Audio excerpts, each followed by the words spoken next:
sobre casamento, umas 2 semanas atrás, um livro muito bom, 60 minutos para renovar o seu casamento. Eu comprei de curiosidade, todo mês eu compro um livro para ler. Eu falei assim, vou comprar esse mês um livro de casamento, porque o casamento está uma bênção, cada dia está melhor. Tenho 4 anos de casado e cada dia está melhor, mas eu vou comprar esse casamento. Eu pensei, pastor, quem sabe eu posso ministrar na vida de outros casais, né? Quem sabe eu vou encontrar alguns casais com problemas queridos, misericórdia. Quando eu comecei a ler aquele livro, eu vi que o meu casamento não estava tão bom quanto eu achava. Eu estava precisando do renovo do Senhor. E assim muitas vezes é com a nossa vida, querido. Nossa vida espiritual, nossa vida financeira. Parece que está tudo bem, até nós termos um encontro com o Senhor Jesus no poço. Assim como essa mulher teve, ela estava sedenta. Ela estava necessitada do toque do Senhor. Agora sabe, quando eu comecei a ler esse texto, Deus começou a falar comigo. Ele começou a mostrar algumas atitudes que essa mulher teve. E como resultado disso, ela teve a sua sede saciada. Eu queria compartilhar com vocês espaços para saciar a sede. Depois eu quero orar por você. Porque, querido, como eu falei, eu quero ser repetitivo. Hoje não vou me prolongar, mas eu quero ser repetitivo. Eu e você precisamos, sim, do Senhor. Cristiano, você não consegue, não conhece a minha vida está perfeita. Não. Deus, que você sabe, que nem tudo está bem como você acha ou pensa. Tenta afirmar. Nem tudo está bem, não. Você sabe disso. E Deus também sabe. Você pode muitas vezes não falar para o seu pastor, para as suas líderes, mas Deus que conhece a sua coração. Primeiro passo, querido, ela estava no poço, mesmo sendo humilhada, porque para ela era humilhação. As mulheres é que carregavam, que buscavam água naquele tempo com seus cântaros, e elas iam 2 vezes por dia ao poço diante da necessidade, pela manhã e no final do dia. Como não havia uma nascente nesse poço, meio-dia era um horário inapropriado para buscar água. A água não estaria fresquinha, o sol estaria queimando. Por que essa mulher ia meio-dia buscar água? Primeiro, ela não queria ser vista. Não queria ser vista pelas outras mulheres, pelas outras pessoas. Ela estava com a sua baixa estima muito aguçada. Não tinha mais autoestima, era baixa estima. Se sentindo humilhada, mas mesmo humilhada, ela estava ali. Cristiana, ela estava ali porque ela precisava de água, verdadeiramente. Mas por que ela estava ali naquele dia? Não foi um encontro casual. Eu tenho certeza que naquele dia específico, todas as forças malignas ou todas as situações se levantaram contra a vida dessa mulher, para que ela não fosse naquele poço, porque Jesus estaria ali. Assim como muitas vezes, quando você se levanta ou se arruma para vir à igreja, o diabo se levanta. Parece uma visita, uma situação, as mulheres olham no guarda-roupa, não tem roupa para ir, né? Mas isso não acontece aqui, né? Só de colocar o suco para Cristo. As situações se levantam contra a sua vida para que você não venha no poço, porque no poço a sua sede será saciada. Ela estava lá, mesmo sendo humilhada, ela estava no poço, e ela pediu desta água. Versículo 15, disse-lhe a mulher: Senhor, dá-me desta água, para que eu não tenha mais sede e não venha aqui para tirar. Ela estava dizendo: Jesus, eu preciso dessa água então. Quer dizer que eu não vou mais ter sede? E eu não preciso mais voltar nesse poço? Eu não preciso mais passar por essa humilhação? Eu quero abrir aqui um parênteses, queridos. Você não precisa mais passar por essa humilhação que você está passando. Apenas deixa Ele te tocar.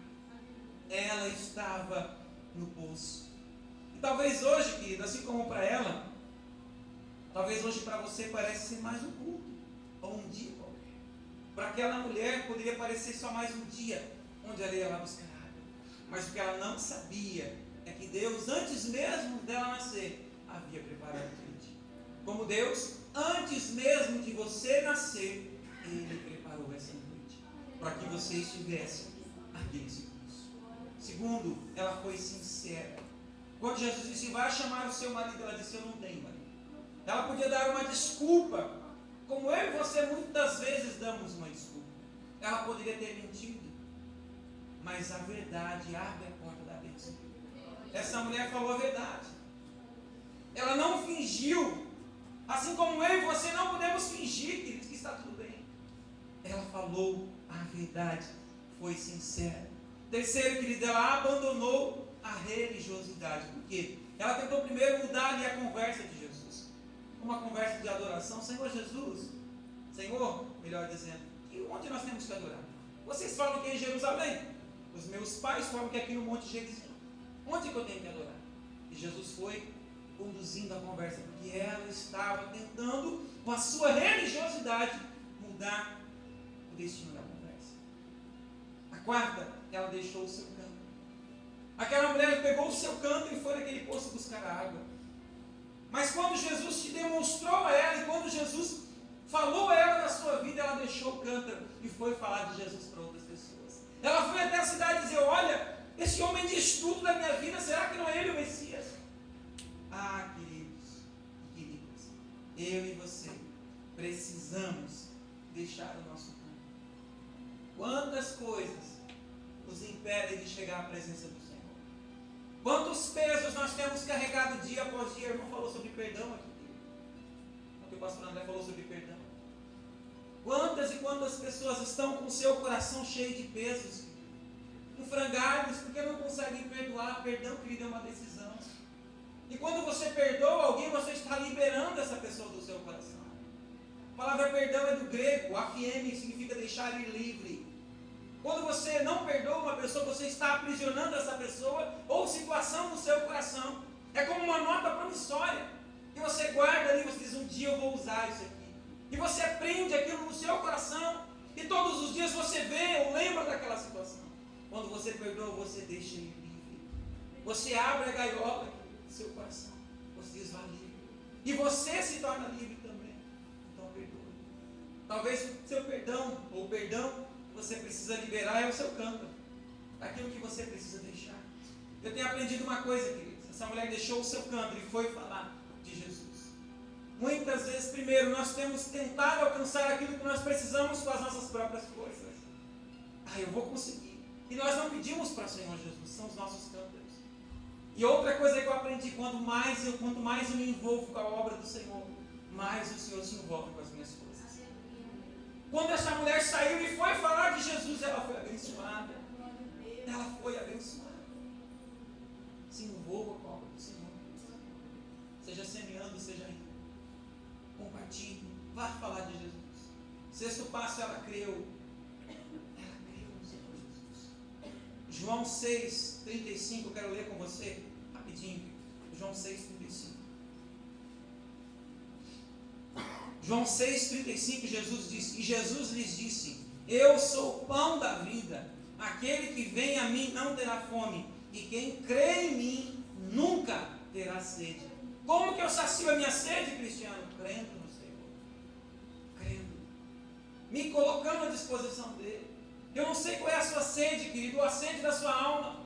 Talvez é você, mulher, de se sentir amada, de ter um casamento restaurado, de ter a sua vida financeira restaurada. Talvez você, homem, tenha orado ao Senhor e tenha clamado, e você não vê aquilo que você espera sendo realizado. O Senhor Jesus disse que aquele que tem fome, ele que comer esse pão nunca mais terá fome. Mas aquele que crê em mim, nunca mais terá sede. Nunca mais.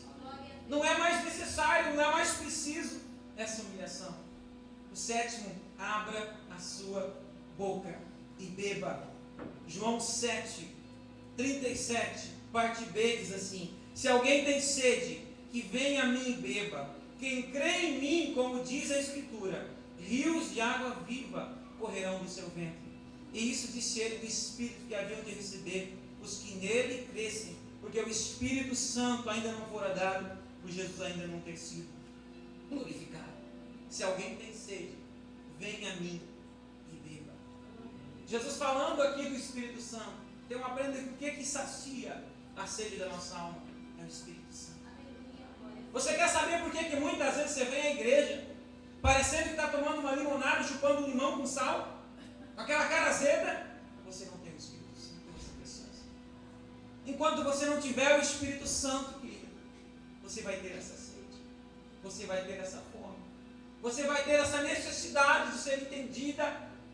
Porque, mulher, quando o seu marido, se você está passando por dificuldade no seu casamento, quando o seu marido ele faz algo que te entristece, E no seu coração, a sua carne, a Bíblia fala que ela milita contra o Espírito.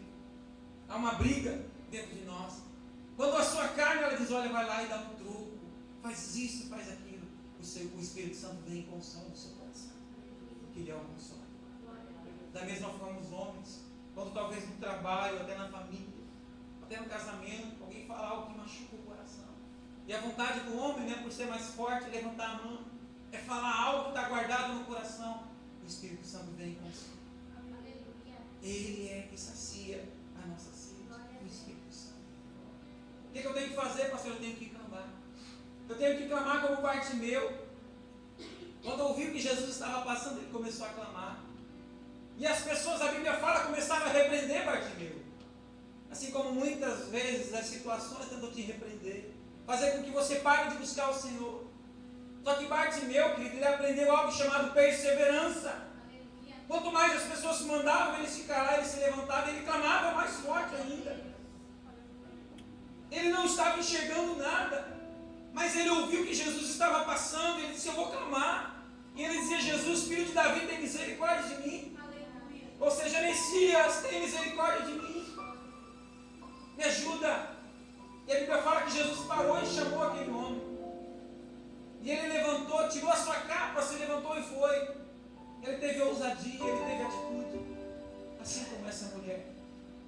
Bartimeu deixou a sua capa, que era humilhação e vergonha. Esta mulher deixou o seu cântaro, que era a sua necessidade, suas próprias forças. O que você deve deixar nessa noite? Está te pedindo de beber dessa água. Quando Jesus perguntou para Bartimeu, o que queres que eu te faça? Ele disse, mestre, que eu veja. Ele não pediu dinheiro, ele não pediu para que cessasse a humilhação, ele pediu o que ele estava precisando. Eu e você temos que pedir para o Senhor. Temos que clamar. Você não tem ideia do poder de um clamor. Essa mulher, ela clamou, Senhor, me dá dessa água. Me dá dessa água. Eu não quero mais ter sede. E essa sede não era física, não era H2O que faltava. Não era água física. Era no seu coração.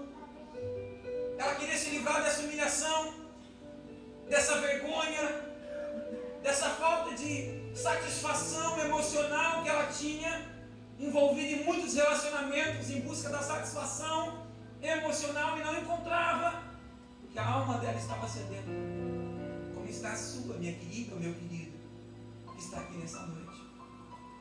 Eu louvo ao Senhor, porque o Senhor nunca abandona aquele que busca. O Senhor nunca abandona um homem ou uma mulher que clama. Essa mulher teve a vida transformada. Bartimeu teve a vida transformada. E nós ficaríamos aqui a noite toda falando de homens e mulheres que foram transformadas por Jesus. E muitas vezes, mulheres do jardim de Deus, vocês se sentem como uma flor pisoteada ou como uma flor que secou no vaso. A flor, depois de um tempo, ela vai secando. Primeiro ela murcha, depois ela seca, depois as pétalas caem. Eu não sei que fase que você está passando. Se você está murchando, está minguando, se você está secando, se seu coração, a sua alma está seca, ou se as pétalas já estão caindo. Mas eu venho nessa noite como profeta do Senhor para dizer que Deus vai te restaurar. Deus, Ele colocou uma palavra no meu coração que eu ia falar depois, mas eu vou falar já agora. Deus, Ele me lembrou de algo. Ele disse, Cris, diga às minhas filhas que é primavera. É primavera. O inverno está passando. É primavera. É tempo de experimentar o renovo do Senhor. É tempo de sentir o perfume do Senhor. É primavera, Senhor. Eu quero ler com vocês Jeremias, capítulo 33, versículo 3. Isso vem completar a visão que Deus me deu, inclusive para a igreja. Eu preciso compartilhar antes de prosseguir. Não vou ser breve hoje, prometo. Jeremias, capítulo 33, a partir do versículo 3, texto bem conhecido. Esse que é tema desse congresso, desse trabalho. Deus, Ele me mostrou, queridos, de maneira muito clara. Eu tenho muito temor de falar. Mas Deus já me mostrou que havia um demônio operando nessa cidade. O demônio da infertilidade. Ele muitas vezes tornava alguns terrenos inférteis.